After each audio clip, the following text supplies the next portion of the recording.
How to find an apartment in New York City, online, virtually, from anywhere. What's up, guys? This is a quickie today, but we are gonna go through a lot in 8 minutes. We're gonna take a who, what, when, where, why, how approach, but only like 4 of those and in a different order. So not really that approach. And as a heads up, when I say New York, I am mainly referring to Manhattan, but these tips definitely apply to all 5 boroughs of New York City. All right.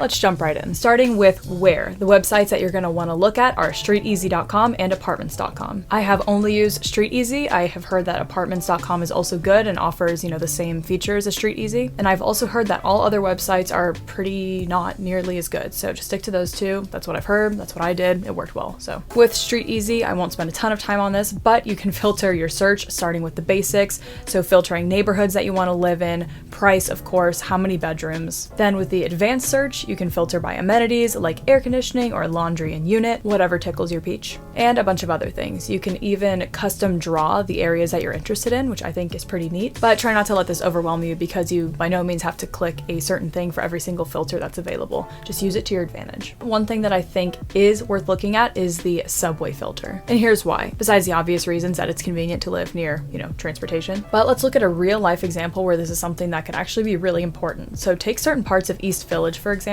Fun area, lots of young people. But depending where your apartment is, you could be a 15 to 20 minute walk away from the nearest subway station. So if the subway is your main mode of transportation, I would definitely keep an eye out for those subway dead zones. All right, next part of where, and this is a pro tip. Know the neighborhoods beforehand. I'm trying not to clap too loud because my microphone gets loud. If you can, sublet a place, or better yet, rent an Airbnb for a month before you choose to live in a certain neighborhood. So you can take time to learn the different neighborhoods, the different pockets of New York, and really learn the different personalities of each neighborhood. I touched on this in my apartment hunting video already, but I will say it again. The neighborhoods in New York, once again, Manhattan is what I'm most familiar with. They really, really are different. They offer a lot of different things, and each neighborhood will tickle the peach of one, but not tickle the peach of another. All I'm saying here, and then we can move on, do your research beforehand. Look up on YouTube how to choose the best neighborhood in New York City. Manhattan neighborhoods explained in 5 minutes. There's a plethora of resources out there at your disposal. Use them because there's a lot to know and you don't want to end up in a spot that doesn't fit your needs. So research. Moving on to when to start looking for an apartment. Well, apartments pop up in cycles, usually 30-day cycles, which makes sense because that's when people move out or move in typically at the end or the beginning of a month. So ideally, you should be on the ball at that 30-day out mark. However, naturally, you want to start looking a bit before then. It is a bit anxiety-inducing to look last minute. You can ask me. I did the whole entire process from searching to signing for an apartment in like 1.5 to 2 weeks while juggling my full-time job. Stressful. So I would recommend looking 6 to 8 weeks in advance, if anything just for research purposes, to see what kind of prices are normal and what kind of neighborhoods seem to have the right type of places for you, but also to be ready when the new apartments are listed. Please give this video a quick thumbs up if you're enjoying so far. All right, next is what. So what type of place do you want? One thing I will say that is great about Manhattan and greater New York City, there are so many different types of places. I know people who really value having kind of a cozy, exposed brick, vintagey type apartment, while others might just want something kind of plain that works well, and others might want something a little more modern with like a high-rise skyscraper feel. Personally, while I definitely can appreciate the architecture and the history of like a cute pre-war building, I wanted something a little bit more modern, really just something with big windows because I love views. I'm going to be working from home, and I knew that that would probably be in like a high-rise apartment, and that is ultimately what I did. I signed for one of Manhattan's new luxury high-rise apartments. I'm remembering the commercial from Home Alone, the Plaza Hotel. Anyway.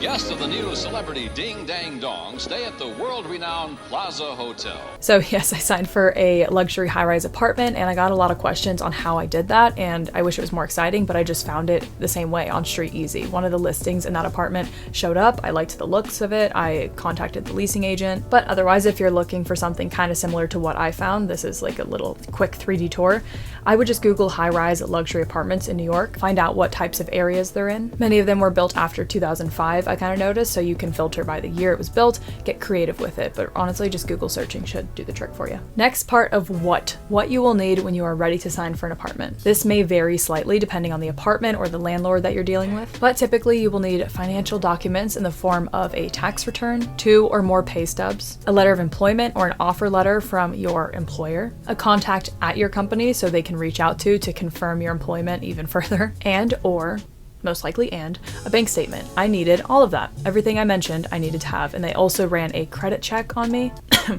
Sorry. And it sounds like a lot, and it kind of is, but for liability purposes, obviously they need to know that you're going to be able to pay rent and that you make enough money to do so. So for your own sake, just have all that stuff ready to go so you can sign for a place at the drop of a hat if you need to. Because when these apartments are going fast, if you can have like everything ready to go, if you can say, I can sign today, then that gives you the upper hand over maybe someone else who's a little bit slower to get that stuff. All right, moving on to how. The first step, once you find a place that you like, don't just send one little like whatever email to the broker or to the apartment landlord. Send an email, a text, and a phone call if you have their contact information. Brokers and landlords can get so many emails every single day. It's easy for them to sometimes overlook or forget to text you back or send an email back. So I've heard that it is good to reach out to them in every single way possible that you can, even if it feels like you're pestering them a little bit. You know, you don't want someone else to get the apartment that you like because they're slightly more willing to be a little bit more pestery for the landlord. So just reach out in every way that you can. All right, the next part of how is negotiation, how to negotiate. I mentioned in my other video that I was able to negotiate my rent down by $200 a month plus have the amenities fee totally waived. A lot of people ask me how I was able to do this, and I wish I had a crazier story for you guys, but my roommate and I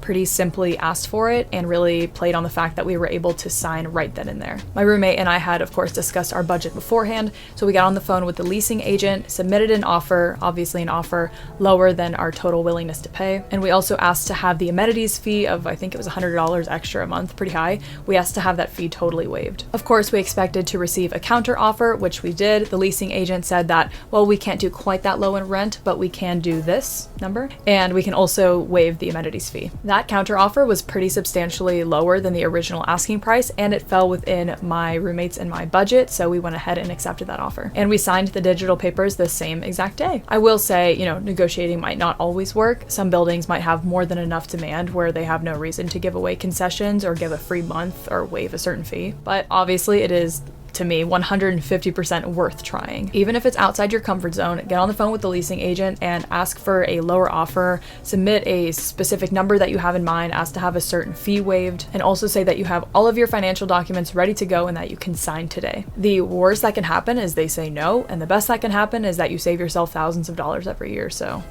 And final part on how, a tip is if you have any questions about certain neighborhoods, prices, and just little tips and tricks that you would pick up from actually living in New York, ask a friend who lives there. It seems so simple, but you know, whether half the people from your university moved there after college and you know a ton of people there, or you kind of sort of only know one person who went to your high school that was 2 grades ahead of you that was really just an acquaintance. I have found that most people are nice and willing to help and almost feel flattered if you ask them for help, as long as it's not in a rude way. You know what I mean? At the minimum, most people will answer, you know, a couple questions that you have if they kind of sort of know you. Just reach out, slide into the DMs, and of course, good old YouTube has pretty much anything you could ever want on this topic. So that is my quick rundown, guys. Please give this a quick thumbs up if you found it helpful at all. It's totally free, and I think it's kind of fun. So I will see you very soon with another video. Bye.